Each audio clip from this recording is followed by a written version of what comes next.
There comes a moment, quiet and unexpected, when a woman reaches her 60s and the world around her begins to slow down.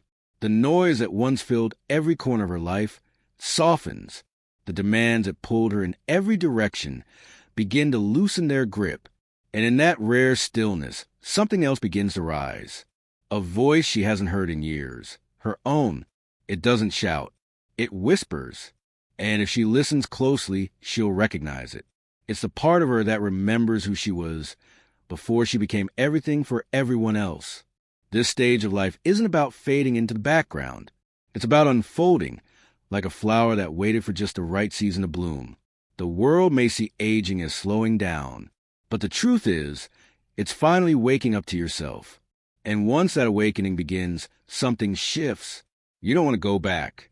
You want to go deeper. And once a woman begins to hear her own voice again, something else becomes clear. She's still holding on, not to her past, but to her children, even though they're grown, even though they've built lives of their own. Her heart still beats with the same protective love it held the day they were born. But there's a difference between love and constant worry. Many women carry their adult children's burdens as if they were their own. They stay up late, replaying conversations. They quietly cover bills. They absorb stress that was never meant to be theirs. And while it all comes from love, it slowly chips away at their peace. Lorraine, a 71-year-old grandmother, once shared something I've never forgotten. Her youngest son had just lost his job, again. Without hesitation, she stepped in, paid his rent, took his calls, offered every piece of herself. But months later, she said, I realized I wasn't just helping him. I was avoiding my own life. I was afraid of what would feel like to not be needed. That quiet confession speaks to so many women, because when you spend decades being everything for others, letting go can feel like losing yourself. But here's the truth. Your children are not yours to carry. They are grown. They are capable. And their journey is theirs to walk, even if it includes struggle. When you step back, you don't abandon them. You trust them, and you give yourself a space to rest, to breathe, and to begin reclaiming your own life. This isn't distance born from coldness. It's love with boundaries. It's sacred. And once the heart starts to heal, the body asks to be heard too. So many women in their 60s and beyond brush off discomfort with a quiet shrug. It's just age, they say. That's normal. But ignoring the signals doesn't make them disappear. It only delays the care we deserve. Pain isn't always just stiffness. Fatigue isn't always just slowing down. These can be whispers, and if we don't listen, they will become louder. Margaret was 69 when she finally saw a doctor about her aching hip. For years, she told herself it was nothing serious. By the time she got it checked, the damage needed surgery. I thought I was just getting older, she said, but I was actually ignoring my body's cry for help. That moment stayed with me, because it happens quietly and it happens often.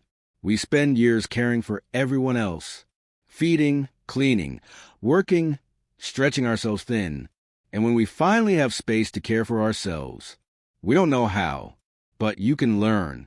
You can start small. A full glass of water in the morning, a walk beneath the trees, stretching before bed, making that doctor appointment, and keeping it, letting your body move in ways that feel joyful, not punishing. And emotional health matters just as much. Laugh more. Cry when you need to. Write it down. Call someone. Let go of what you've carried too long. Because your body is not failing you. It is speaking to you, and it's time you answered with love. And when you begin listening to your body, you start to hear something else too.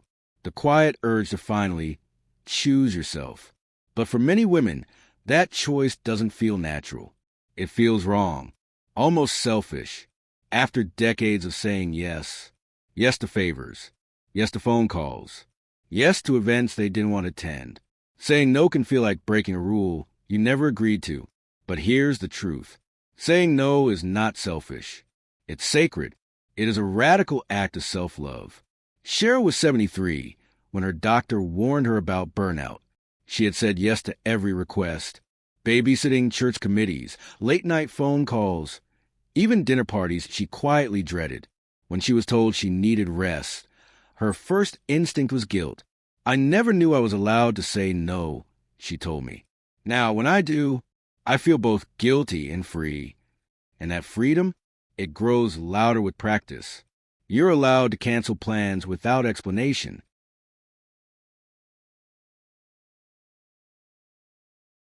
You're allowed to say, 'I need space,' without apology. You're allowed to do nothing at all and still matter, because your worth was never tied to how much you give away. It lives in who you are. When you finally stop asking for permission to rest, and when you choose yourself openly, boldly, unapologetically, you're not rejecting others. You're honoring yourself. And that is the beginning of real peace. And once you begin choosing yourself, you start to see where your energy is still being quietly drained. For many women, that place is family, not the warm, safe kind, but the kind held together by guilt, habit, or silence. There's a quiet pressure to stay connected simply because you should. You should call. You should host. You should keep reaching out, even when the love doesn't come back in return. But should is not the same as love. Real love feels mutual. It feels respectful. It feels safe. Diane, a 68-year-old widow, spent years trying to stay close to her younger sister. Even as the relationship grew painful, her sister belittled her, dismissed her health concerns, and only ever called when she needed something. One day, Diane finally said, "I wasn't keeping our bond alive. I was keeping it on life support." So she stopped calling. She stopped explaining. And something surprising happened. Her peace grew louder than her guilt. This isn't about cutting people off in anger. It's about choosing emotional safety, even in places that once felt like home. Because the truth is, blood alone does not entitle anyone to your time, your energy, or your heart. If a family tie hurts more than it heals, you're allowed to step back. You're allowed to love from a distance. You're allowed to protect your peace, even from people who share your last name. And once you begin releasing the weight of one-sided relationships, another truth quietly surfaces.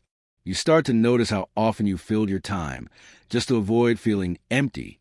Many women after 60 keep their calendars full. Luncheons, book clubs, errands, gatherings, committees, every hour accounted for. But being busy isn't the same as being fulfilled. Surrounded doesn't always mean connected. Janice, at 65, joined nearly every group in her town. A book club, a hiking circle, a volunteer board, a church committee. Her days were packed. Her calendar looked vibrant. But one day, she admitted something quietly. "I was always around people, but still felt incredibly lonely." And that moment, it revealed something powerful. Sometimes we chase activity because silence feels too honest. But the silence isn't empty. It's sacred. You don't have to attend every gathering. You don't have to prove your worth through movement and noise. Start noticing what actually feeds your soul. Who leaves you feeling calm, not just distracted? What moments feel like connection, not just company? And most of all, learn to enjoy your own presence. Take a slow walk. Sit with a warm cup of tea. Write without reason. Laugh at your own thoughts. Because the most meaningful relationship you'll ever rebuild is the one with yourself. And as the noise quiets, something deeper can rise to the surface. Not loneliness, not bitterness, but something often misunderstood. Anger. It doesn't always come in shouts. Sometimes it's a sharp sigh, a slammed drawer, a silence that stretches too long. And underneath it all is grief. You've given so much, your time, your body, your patience, your voice. And if that giving wasn't always seen or returned, it leaves a mark, a quiet ache that turns into sharp words and heavy moods. But your anger isn't bad. It's not shameful. It's a messenger. It's saying, "I feel overlooked. I feel tired. I feel like no one sees what I carry." Evelyn was 76 when she realized something had shifted. She had been the steady rock for everyone. After her husband passed, her children leaned on her for everything. She organized holidays, answered every call, fixed every crisis. But her heart had grown heavy, and her voice had grown sharp, until one day, her granddaughter quietly said, "Grandma, I miss the way you used to listen to me." Those words cracked something open. Evelyn began writing her thoughts in a journal. She started therapy. And most importantly, she softened, not because others asked her to, but because she was tired of hardening just to survive. She spoke to her children, not in anger, but in honesty. "I have felt invisible, but I don't want to carry that pain anymore." And that moment invited healing, because real strength isn't in control. It's in choosing vulnerability. It's in asking gently for what you truly need. Help, affection, kindness, and offering it first. You are still the emotional center of your family. But now, let that center be rooted in grace, not resentment, in love, not fear. And when the anger softens, when the noise quiets, and the masks begin to fall, a deeper question appears. Who am I now that no one needs me? It's not self-pity. It's a sacred wondering. For decades, you've been needed as a mother, a wife, a daughter, a helper, a fixer. You filled roles so completely, there was little space left to ask who you were beneath them. But now, the house is quieter, the calendar is lighter, and the mirror is asking something honest. Before you were anyone's anything, you were you, that woman who danced barefoot in the kitchen, who laughed loudly, dreamed wildly, and stayed up writing thoughts in the margins of notebooks. She hasn't disappeared. She's just waiting to be remembered. Leona was 78 when she began again. New apartment, grown children miles away. For a while, she felt lost. But then she got curious. She bought acrylic paints. She joined a local library club. She walked every morning in the park. She tried sushi for the first time at 79. And one evening, she told me, for the first time, I'm not living as someone's wife or someone's mother. I'm just Leona, and I'm starting to really like her. This is not a chapter decline. It's a chapter becoming. You are not fading. You are focusing. You are not too late. You are just on time for yourself. Try something new. Revisit something old. Say what you really think. Wear what feels like you, not because it's expected, but because it's yours. Because this stage of life isn't about disappearing into background. It's about finally stepping into full bloom.